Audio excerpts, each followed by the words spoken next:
Food style ঘুগনি বানানোর জন্য সবার প্রথমেই ঘুগনির মটর ভিজিয়ে রাখতে হবে। আমি এখানে 1 কাপ ঘুগনির মটর 9 থেকে 10 ঘন্টার জন্য গরম জলে ভিজিয়ে রেখেছিলাম। ওভারনাইট ভিজিয়ে রাখলেও হবে, সেক্ষেত্রে গরম জল দিয়ে ভিজিয়ে রাখার কোনো দরকার নেই। ঘুগনি বানানোর জন্য প্রথমে সব ভেজিটেবলসগুলো কেটে নেব। এখানে 2টো মিডিয়াম সাইজের আলু ছোট ছোট ডাইস করে কেটে নিয়েছি।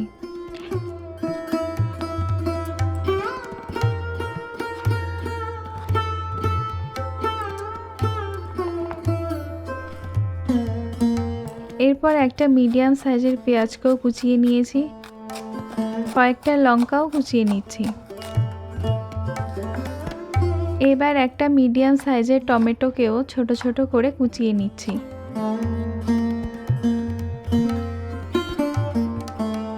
এরপর আদা রসুন বাটার জন্য কয়েক কোয়া রসুন আর 1 ইঞ্চি মতন আদা কেটে রাখছি। সবশেষে ধনেপাতাও চপ করে নিচ্ছি। এবার আদা রসুনের পেস্টটা করে নেব।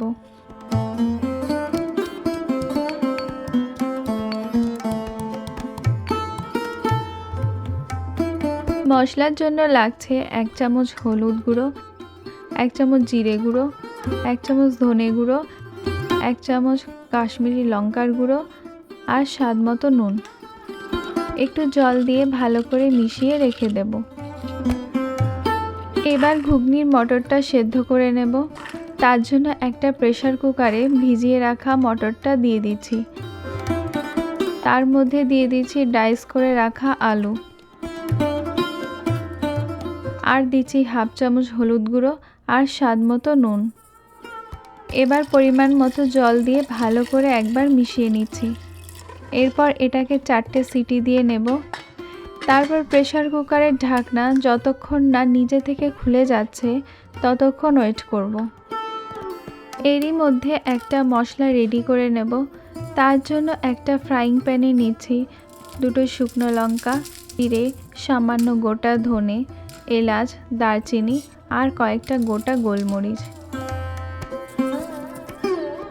এবার সব একসঙ্গে মিডিয়াম আঁচে ভালো করে ভেজে নেব।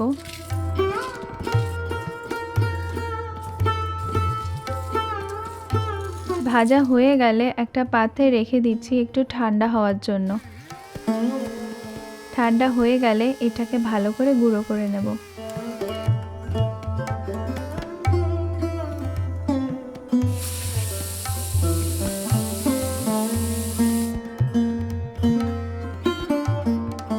এদিকে মটর সেদ্ধ করার পর জল থেকে ছেঁকে একটা পাত্রে রেখে দিচ্ছি। আর জলটাও রাখছি পরে ইউজ করব বলে। মটর এমনভাবে সেদ্ধ করতে হবে যাতে দানাগুলো গোটা গোটা থাকে, কিন্তু একদম গলে যাবে না। ফাইনালি ঘুগনিটা বানানোর জন্য একটা কড়াইতে কিছুটা সর্ষের তেল গরম করে নিয়েছি। তাতে ফোড়ন দিচ্ছি একটা তেজপাতা, 2টো শুকনো লঙ্কা, এলাচ আর দারচিনি। একটু ভেজে কুচনো পেঁয়াজটা দিচ্ছি। সামান্য নুন দিয়ে ভালো করে ভেজে নেব।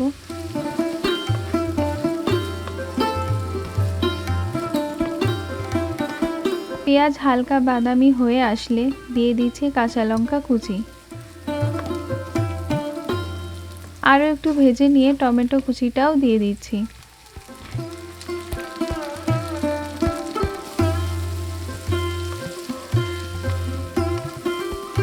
সেটাকেও ভালোভাবে ভেজে নিয়ে দিচ্ছি আদা রসুনের পেস্টটা। এটা ততক্ষণ ভাজবো যতক্ষণ না এর থেকে কাঁচা গন্ধ চলে যাচ্ছে। এরপর যে মশলাটা আগে থেকেই রেডি করে রেখেছিলাম সেটা অ্যাড করব। এরপর একসঙ্গে ভালো করে কষিয়ে নেব।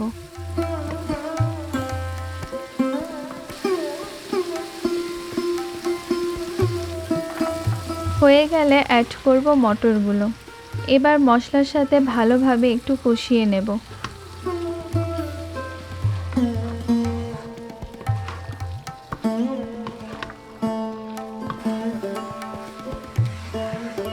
কষানো হয়ে গেলে অ্যাড করছি মটর সেদ্ধ করা সেই জলটা। এবার সব কিছুকে একসঙ্গে ভালো করে মিশিয়ে নেব। এটাকে এবার মিডিয়াম টু লো আছে কিছুক্ষণ ফুটতে দিতে হবে। যদি এক্সট্রা জলের প্রয়োজন হয় তাহলে এই পর্যায়ে অ্যাড করে নিতে হবে। ফাইনালি ছড়িয়ে দিতে হবে তৈরি করে রাখা সেই ভাজা মশলা আর কিছুটা ধনেপাতা। ব্যাস, তাহলেই তৈরি হয়ে যাবে এই ঘুগনি।